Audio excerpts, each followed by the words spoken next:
sem lamentações. Quem vive colecionando lamentações caminhará sempre sob a chuva de lágrimas. André Luiz. Estamos todos sob o regime da lei do semear e colher. O atleta adquire um corpo modelado porque se dedica ao esporte. O cientista adquire notoriedade porque se aplica às pesquisas permanentes. Pelas mesmas razões, quem se entrega habitualmente à lamentação, outra coisa não poderá colher a não ser lágrimas, dores, conforme a instrução que Chico Xavier recebeu do mundo espiritual. A lamentação é a fixação no ponto infeliz de um determinado problema.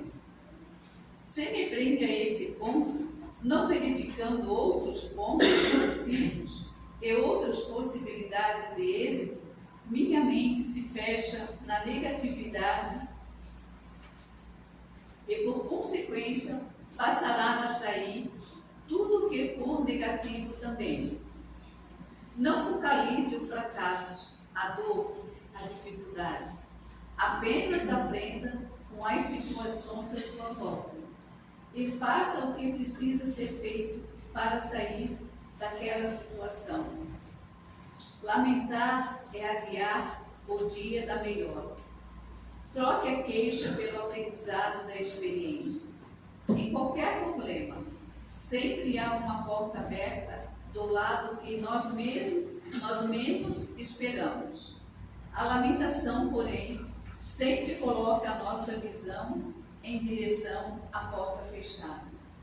Lamentar é investir no fracasso e se afastar das suas possibilidades de vitória. Vamos estancar as lágrimas? Quem sabe conseguimos isso com esse verso de Cornélio Pires, recebido por Chico Xavier. Pessoa que se declara doente, triste e abatida, sempre de tranca na cara, já é uma pessoa vencida.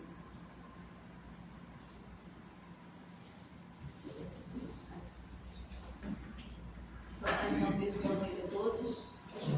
Vamos fechar os nossos olhos, elevando o nosso pensamento a Deus, para nos conseguir nos conectar com essa energia divina que todos estão recebendo aqui neste momento.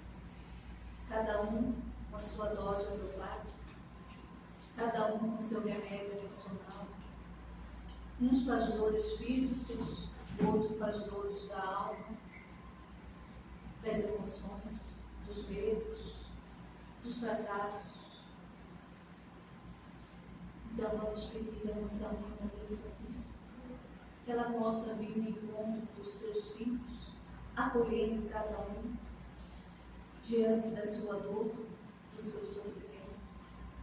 Que cada um possa receber nesta noite, no bálsamo da vida, aquilo que nos fortalece, para que possamos conseguir, em busca da nossa evolução, nosso projeto, que é individual de cada um. Precisamos ter força, coragem e muita resiliência. E assim, vamos fazer a prece que o Senhor nos ensinou. Pai nosso que estás nos céus, santificado seja o vosso nome. Venha a nós o vosso reino. Seja feita a vossa vontade, assim na terra como nos céus. O pão nosso de cada dia dai-nos hoje. Perdoa, Senhor, as nossas ofensas, assim como nós perdoamos a quem nos tem ofendido. E não nos deixes cair em tentações, mas livrai-nos de todo mal, que assim seja. E assim pedimos permissão para darmos por aberto a palestra doutrinária da noite de hoje, dessa noite com o nosso irmão Daniel. Que Deus te abençoe e te inspire, e tu possa trazer um plano espiritual para cada um de nós. Boa noite a todos. Boa noite. Como ela disse, meu nome é Daniel Camargo Tomás, venho do espírita Cantinho Fraterno, na Praia de Fora, e trago a todos de lá, os nossos trabalhadores, um abraço fraterno, que Deus nos abençoe e que nós possamos ter uma conversa útil nessa noite. Deixa eu afastar um pouquinho. Bom, nós vamos falar um pouquinho sobre desigualdades sociais e desigualdades das riquezas. Tá? Isso no capítulo 9 do Livro dos Espíritos. Eu sou professor de língua portuguesa, literatura e história. E um cristão convicto. E nós percebemos que nós, seres humanos, gostamos de trazer para a nossa vida as nossas tristezas e culpar os outros por elas. E por isso eu acho tão importante, porque eu vejo nos livros didáticos, eu vejo nas discussões ideológicas, nas discussões políticas, todo mundo xingando todo mundo. E isso, as pessoas pensam que a espiritualidade não prepara. A mensagem não foi aberta ao acaso, ou foi escolhida ao acaso. Os pensamentos negativos, eles são combustível, mas são combustível de tristeza, são combustível de tudo o que pode acontecer de ruim e nos tornam vítimas de irmãos desorientados que precisam das nossas energias para continuar a sua vida de acordo com suas crenças aqui na crosta. Ou seja, o que nós chamamos de obsessores, né? Mas esses obsessores, eles só estão perto de nós porque nós permitimos. E a minha intenção, ao trazer essa reflexão, e aí eu vou ler na íntegra e discutir conosco, com todos aqui, convosco, né? A interpretação dos Espíritos sobre a desigualdade social, a desigualdade das riquezas, segundo os ensinamentos do Mestre Jesus, porque Ele é o nosso guia. Se vocês lembrarem de uma parábola bem interessante, né? Uma parte do Evangelho onde, nem é uma parábola, uma parte do Evangelho onde Jesus é criticado, questionado sobre o que fazer com os impostos, né? É justo pagar os impostos para o César? Qual é a resposta para quem leu e para quem já ouviu provavelmente uma palestra sobre isso? Dai a César o que é de César. Nas diversas palestras, vídeos no YouTube, livros, eu, subjetivamente, eu percebo que o grande objetivo dessa resposta é que o que é do mundo material fica no mundo material. É a responsabilidade da matéria. E vai passar. Se o imposto está caro, e continua, né? Não é só na época de César. Isso é um problema que nós precisamos passar para nos desenvolvermos enquanto seres humanos. Para olharmos para aquilo que é mais importante na nossa vida, que é o nosso desenvolvimento moral. Tanto é que eu vou concluir a conclusão dessa nossa conversa, ela será feita baseada num diálogo escrito por Platão, que é Gorgias, que é da retórica, onde Sócrates conversa com Gorgias e mais 2 discípulos, procurando fazer com que eles dissessem qual era a sua intenção nos seus discursos. Mas isso é para o final. Então, por que a desigualdade social e por que a desigualdade das riquezas?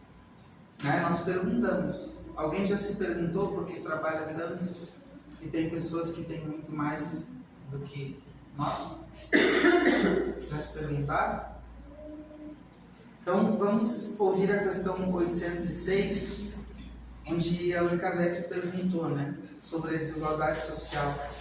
A desigualdade das condições sociais é uma lei natural? Não. Ela é obra do homem e não de Deus. Aqui vem uma reflexão bem importante. Ela só existe porque nós somos, em grande parte, egoístas. Todos nós. Mas isso ainda traz um discurso ainda dúbio, né? Eu posso ter várias interpretações. Eu posso pensar assim, se nós ainda somos egoístas, a gente pode tirar de quem tem mais, né? Afinal de contas, né? Porque cadê a justiça, né? E aí Allan Kardec continua, essa desigualdade desaparecerá um dia, e aí os espíritos respondem, de eterno não há senão as leis de Deus, ou seja, somente as leis de Deus são eternas. E aqui nós estamos falando de leis morais, por exemplo. Então só é eterno o que é do Criador. E nós precisamos compreender que nós pouco sabemos das leis do Criador. Porque quando Jesus foi questionado, né, quais são as leis e tudo mais, o que vai trazer para nós de novo, e ele falou assim, os velhos ensinamentos, mas tem dois que eu quero trazer, que são tão importantes, mas são os que vocês precisam aprender. Amar a Deus sobre todas as coisas e ao próximo como a ti mesmo. Nessas duas questões estão toda a lei, todos os profetas e tudo mais. Então, amar a Deus, esse Deus é o nosso Pai, Criador. Amar o Pai é compreender que Ele só quer o nosso bem. Ou seja, se eu estou numa situação muito ruim no momento, certamente é para o meu aprendizado e para o meu aperfeiçoamento. Deus não ia fazer eu passar por isso, meu Pai não ia fazer eu passar por isso, se não fosse útil. Isso, de novo, é subjetivo. Eu penso que, para mim, amar a Deus é isso. É compreender que Ele jamais me daria uma cruz, vamos usar essa metáfora, que eu não pudesse carregar. E que não fosse importante para mim. E amar ao próximo como a mim mesmo é jamais, em oportunidade alguma, ser injusto, maldoso, intolerante para com o próximo. Nós conseguimos fazer isso? Aí vem a questão, nós conseguimos fazer isso enquanto sociedade? Então, quem sabe a resposta? Se nós não conseguimos fazer essas duas que Jesus deixou bem claro, né? Temos que aprender isso. E nelas estão envolvidas todas as outras. Está na hora de nós começarmos a focar naquilo que nosso grande mestre nos ensinou. E mais a gente continua, porque ele continua aqui, né? Que de eterno não há senão as leis de Deus. Não havedes se apagar pouco a pouco cada dia as desigualdades. Se nós formos olhar a história, e eu posso dizer, porque eu sou professor de história, eu leio bastante sobre isso. A humanidade já foi muito miserável. Ah, sim, ainda existe miséria no nosso planeta. Muita miséria. Mas muitas pessoas estão com muita qualidade de vida. Bastante qualidade de vida. Ah, é o ideal? Não é. Mas pouco a pouco nós conseguimos, se nós tivermos olhos de ver e não formos levados por essa onda de pensamentos negativos que toma conta de nós e é proposital, porque o medo, a angústia, o que foi lido aqui, tudo que é negativo impede a nossa evolução e atrai esses irmãos que nós, na verdade, estamos obsediando. Está na hora de nós tomarmos essa responsabilidade. Muitas pessoas procuram, faço atendimento fraterno lá no cantinho. As pessoas, ai, cara, o que faz? que eu vejo todo dia, eu quero isso, eu quero aquilo. Vamos tomar um medicamento, né? Oração todos os dias, né? Perdão, menos palavrão, paciência. E as pessoas, geralmente, elas fazem o que eu peço para fazer o Evangelho durante 7 dias até o próximo retorno, né? Aí elas voltam maravilhadas, assim, depois de 15 dias.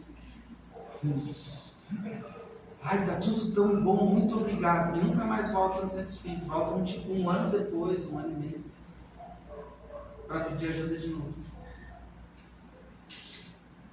O nosso medicamento é muito mais simples do que a gente pensa. Vamos continuar aqui. E ele falando, né? Não vedes, né? Que a cada dia ela está diminuindo as desigualdades sociais. Essa desigualdade desaparecerá juntamente com a predominância do orgulho e do egoísmo. Não ficará senão a desigualdade de mérito. Isso nós não vamos evitar, o mérito. Para quem leu algum romance espírita, você só tem alguma posição no mundo espiritual por mérito, por trabalho, por dedicação, por aprendizado de verdade. Não é porque o amigo, vocês imaginam, no nosso, eu vou citar nosso lar, porque todo mundo conhece, alguém chegando lá, não, mas eu conheço a veneranda. Né? Sou amigo do André Luiz. Eu li bastante livro dele, eu já me considero amigo dele, quem sabe dá uma força para mim. Vocês conseguem imaginar isso no mundo espiritual? Mas aqui a gente faz isso e pensa que isso é normal. Né? A gente vê isso acontecer. Então nós precisamos refletir, trazer os ensinamentos da filosofia espírita, de Jesus, para a nossa vida em todas as nossas decisões. Hoje a maturidade já me faz não falar tanto em Deus e em Jesus nas salas de aula, porque sempre eu sou chamado a atenção por direção, por coordenação. Os pais reclamam. Os pais reclamam quando se fala do mestre em sala de aula. Aí eu falo de Sócrates, falo de filosofia, falo do Vitor Hugo, dos Miseráveis, trago literatura relevante. A maturidade me ensinou a não dar de frente com as pessoas, porque ainda o nome do nosso mestre é combatido. E, infelizmente. Mas falar sobre isso, levar isso para a educação, que é o meu trabalho, eu considero uma missão. Assim como eu falo para minha esposa, levar para dentro do estúdio que ela trabalha, como cabeleireira, como esteticista, né? Tá lavando o cabelo, é a oportunidade de dar um passe, orar pela pessoa. Quando a pessoa está ali e a gente sente, sempre é a oportunidade de consolar, de ouvir. E eu dei 2 exemplos, que são os que eu posso dar. Na construção de uma casa, na limpeza de uma casa, olha quanta coisa você pode energizar, transformar, né? Isso é orgulho, combater o orgulho e o egoísmo. Porque, em geral, a gente vai trabalhar e fica assim, esse pai, as crianças, esses clientes chatos. Estou aqui, fazendo a casa desse cara aqui, ele ainda não quer me pagar toda sexta. Nós somos muito orgulhosos e invejosos. Nós vamos ver isso aqui na questão 812. Precisamos combater isso em nós. Precisamos nos conhecer. Porque senão essas desigualdades não vão terminar. Bom, um dia virá em que os membros da grande família dos filhos de Deus não se examinarão, aqui ele usa pelo sangue, né, pelas classes sociais, pelo dinheiro, pela posição social, pelo status, mas sim pelo espírito, mais ou menos puro. Como é que um indivíduo ele consegue ascender em espírito? Apenas se esforçando. É com trabalho, com dedicação ao próximo. Se esforçando para ser útil aos outros, perdoando as ofensas. Eu sei quanto é difícil isso. Bastante difícil isso, mas não é impossível. E é um exercício que vai nos elevar e nós vamos sim ter recompensa. E quando eu falo em recompensa, eu não falo só na recompensa no desencarne, porque Deus é justo de verdade. A nossa vida se transforma quando nós nos transtornamos para a vida. E aqui depois continua, né? Que pensar daqueles que abusam da superioridade de posição? Os espíritos, eles merecem um anátema, né? Porque até ele fala assim: eles renascerão numa existência e sofrerão aquilo que fizeram os outros sofrerem. Eu vou ler na íntegra. Esses merecem o anátema, ai deles, serão oprimidos ao seu turno, ou seja, no seu tempo, no devido tempo, eles serão oprimidos e renascerão numa existência que sofrerão tudo o que fizeram sofrer. Para quem se esforçar um pouquinho, aqui já está a resposta. Nós vivemos num planeta ainda de provas e expiações. Por isso as desigualdades. Quantos precisam ainda passar por aquilo que fizeram os outros sofrer?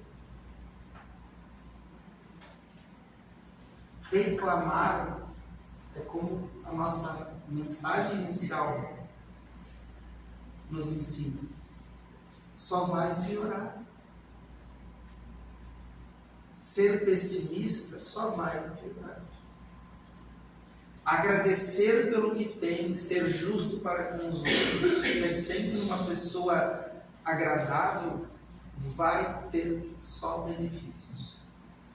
E aí, continuando, né? A desigualdade das riquezas. A desigualdade das riquezas não tem sua fonte na desigualdade das faculdades, que dá a uns maiores meios de aquisição que a de outros. Ou seja, por exemplo, uma pessoa mais inteligente, mais habilidosa, ela vai ter mais condições de enriquecer do que alguém com um pouco menos habilidade, com um pouco menos de capacidade de aprendizado, porque nós sim temos dificuldades em umas coisas e habilidades em outras.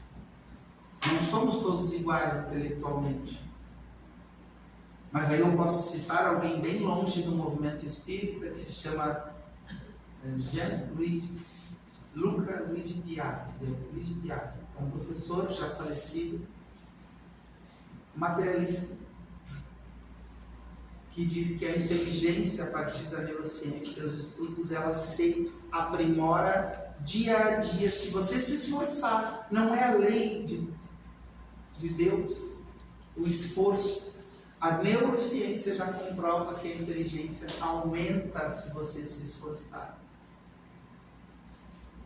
Ou seja, todos conseguem também desenvolver essa capacidade. Mas os espíritos respondem sim e não. A velhacaria e o roubo, que dizeis dele? Ou seja, tem pessoas que vão construir sua fortuna ou uma vida digna com a inteligência, outros a partir do engano. Não tem vários idosos sendo enganados desde que inventaram o telefone, o WhatsApp, rede social, para dar suas senhas para pessoas por motivos diversos, golpes em todo lado. Os políticos não nos enganam. Tem a velhacaria, e aí? As pessoas desonestas que roubam os outros.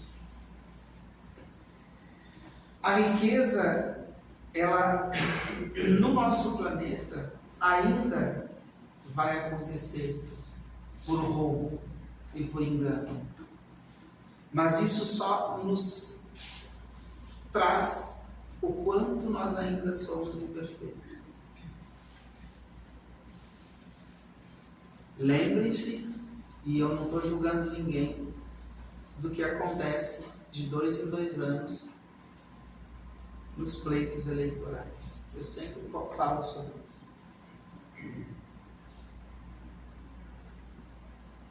150 para botar um adesivo, 150 dias livre, um não sei o que, um não sei o que lá.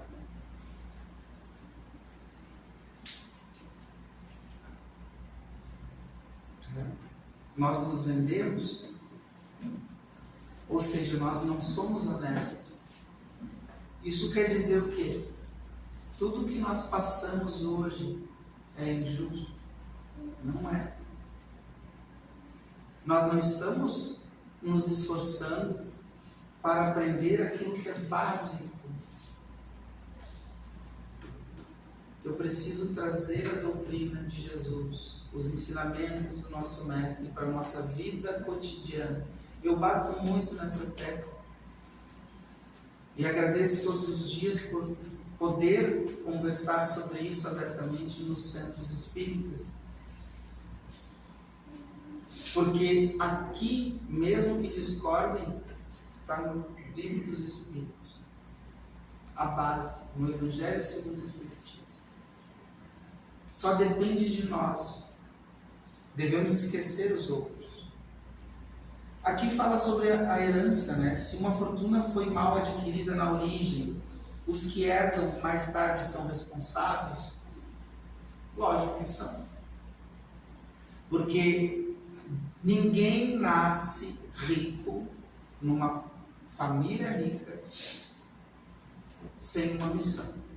Está no Evangelho, qual é a missão do rico? Auxiliar aquele que tem menos.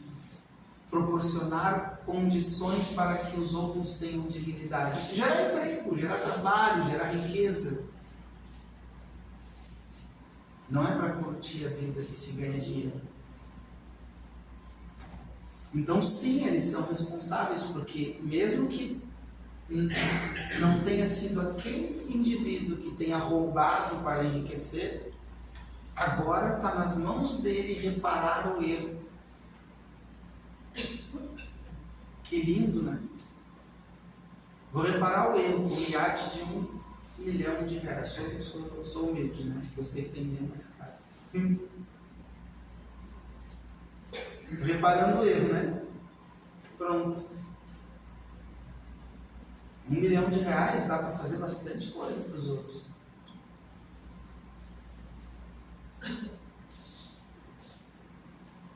Sem se afastar da legalidade, pode-se dispor dos bens de maneira mais ou menos equitativa?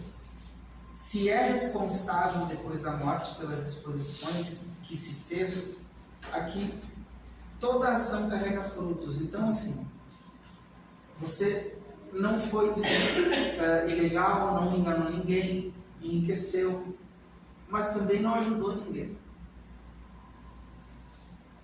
Não ajuda. Não ajuda. Às vezes a gente vê, por exemplo, assim, eu quero. Vem pessoas no cantinho lá. Eu tenho mediunidade, eu vejo espíritos, não sei o que. Eu estou nervoso, não sei o que lá. Aí a pessoa se melhora para o atendimento fraterno, vai para o estudo, começa a estudar. E aí eu estou feliz, né? O que eu posso fazer? Agora você pode ajudar os outros, né? Tem trabalho tal dia. A pessoa nunca mais volta. Nunca mais volta.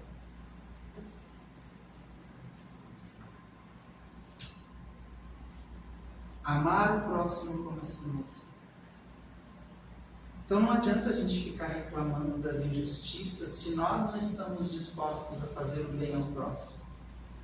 Se nós não estamos dispostos a um sacrifício, que é sempre trabalhar em prol do outro, em benefício do próximo. O ser humano ainda só trabalha porque ganha dinheiro, porque senão não trabalhava. Não trabalhava. O nosso país é um país onde metade da população ganha Bolsa Família e não quer trabalhar. Não estou dizendo que não precisa de Bolsa Família, mas não quer trabalhar. Está sendo útil para o próximo? São questões importantes para que nós discutamos de forma não a questionar o que é certo e errado, mas para questionar o que nós temos que fazer. Depois aqui,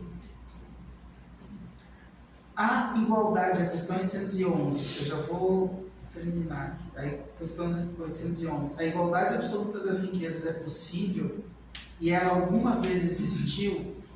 E aí os Espíritos respondem, não, ela não é possível. A diversidade das faculdades e dos caracteres se opõe a isso. Então, não é possível.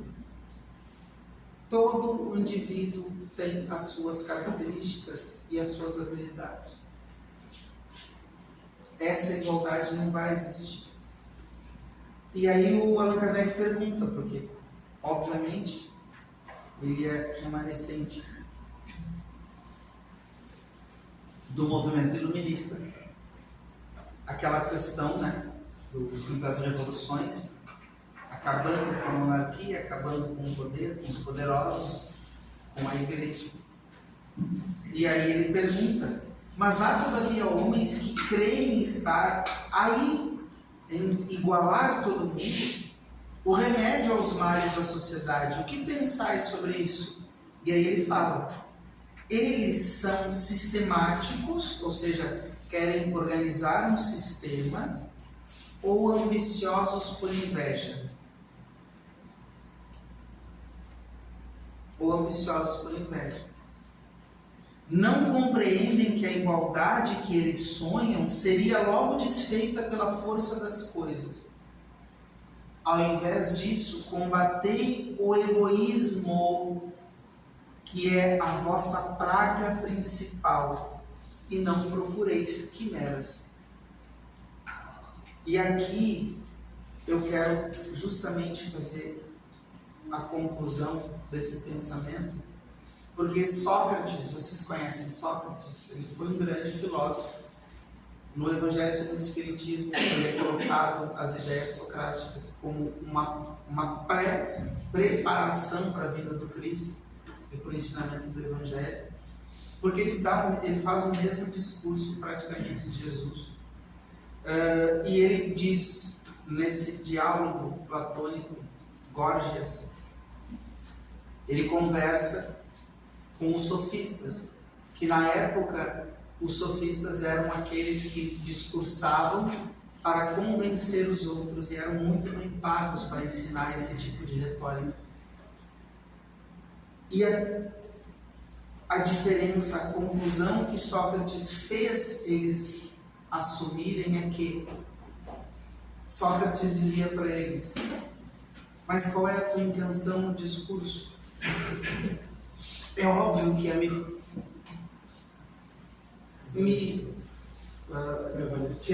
prevalecer, obrigado, tirar vantagem sobre isso.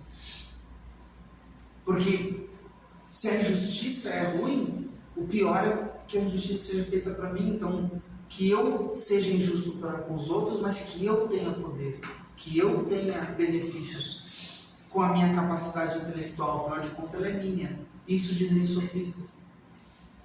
E Sócrates diz assim, por isso ele foi morto, né? Eu penso diferente. se não for para ser justo em benefício do próximo, que eu não fale nada, então. Antes que eu sofra uma injustiça do que eu fale algo que cause injustiça. E aí nós começamos a perceber essa conclusão, é que hoje as pessoas usam as desigualdades sociais para trazer medo, rancor, injustiça para a nossa sociedade. Raiva, intolerância. Que nós possamos seguir o nosso Mestre. Porque dar a César o que é de César é respeitar os desígnios que a vida nos dá. Nós conseguimos ter mais do que temos, conseguimos.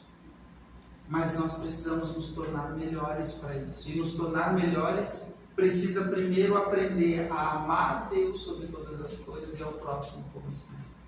Trabalhando sempre, como dizia Sócrates e depois Jesus nos ensinou, em benefício do próximo. Qualquer habilidade que nós tivermos, se não for para ser útil ao outro, é melhor não tê-las. Então, que a gente reflita. Não aceitemos esses discursos que nos trazem medo, que nos fazem ter raiva dos outros. Principalmente se é porque alguém tem mais que nós. A inveja é o pior dos sentimentos. Que nós possamos amar e orar pelas pessoas. Portanto, se estão descontentes com os políticos e com os impostos, comecem a colocar seus nomes desses políticos no Evangelho, pedindo para que eles sejam abençoados e perdoados pelos equívocos que cometem. Isso é o que Jesus quer que a gente faça. Porque aí nós vamos transformar o nosso mundo. Então, eu espero que eu tenha sido útil, que eu tenha sido claro. E se alguém tiver qualquer dúvida, a questão 806 até 813 fala sobre essas desigualdades e vocês vão ler exatamente essas palavras. Lógico que os pensamentos de Sócrates estão no início do Evangelho. Que a paz esteja com todos e que a gente possa amar mais e ter mais paciência, que a vida vai nos dar aquilo que a gente merece. Às vezes a gente não merece tanto quanto a gente pensa. Que a paz esteja com todos e que a gente possa ser feliz nessa existência. Obrigado. Obrigado, Daniel. Vocês acreditam que é isso mesmo? Porque na maioria das vezes a gente escuta e prefere não escutar. Essa é uma das razões as quais nós nos encontramos ainda, podemos dizer, nessa obscuridade. Porque o que ele quis dizer para nós é o seguinte: ilumina-te, te abre, se torne mais leve, olhando para o outro. Porque não é para olhar para o outro para usar da mesquinhez e ter nesse olhar a dúvida, o disparate de querer ser o que ele é. Ele também falou que ninguém é igual, cada ser é único. E quando nós começamos a entender esse mecanismo, daí então nós podemos dizer que estamos começando a andar na senda do Pai. Vamos fechar os nossos olhos, agradecer pela lição que recebemos nesta noite e levar conosco e aprofundar essa reflexão, porque é só dessa forma que nós conseguimos sair deste estado doentio ao qual nos encontramos. Obrigado, Senhor, por este momento. Abençoa todos aqueles que estão dentro dessas dificuldades, abrindo suas mentes para trazerem a si essa luz. Obrigado à espiritualidade amiga que atua nesta casa. Obrigado à nossa Mãe Maria e a Jesus, que nos trouxe essa doutrina tão dourada. E assim, em agradecimento a tudo que nós acabamos de ouvir, nós dizemos: Pai nosso que estás no céu, santificado seja o nosso nome, venha a nós o vosso reino, e seja feita a vossa vontade, assim na terra como nos céus. O pão nosso de cada dia nos dai hoje, perdoai, Senhor, as nossas ofensas, assim como nós perdoamos a quem nos tem ofendido. E não nos deixeis cair nas tentações, mas livrai-nos de todos os males, agora e sempre, que assim seja. Desta forma, então, agradecemos a Deus e ao mentor desta casa, Antônio Melo, por sermos os felizes de estarmos aqui hoje. Muito obrigado a todos e pedimos que permaneçam nesse mesmo silêncio ao qual permaneceram durante a palestra, para que depois possam receber paz. E agora as nossas evangelizadoras têm um recadinho. Olá, boa noite. Eu sou a Maria Lúcia, uma das evangelizadoras aqui da casa. Sou Marcele, também, sou organizadora. A gente veio aqui anunciar que a gente vai começar as matrículas para o próximo, esse ano de 2025, né?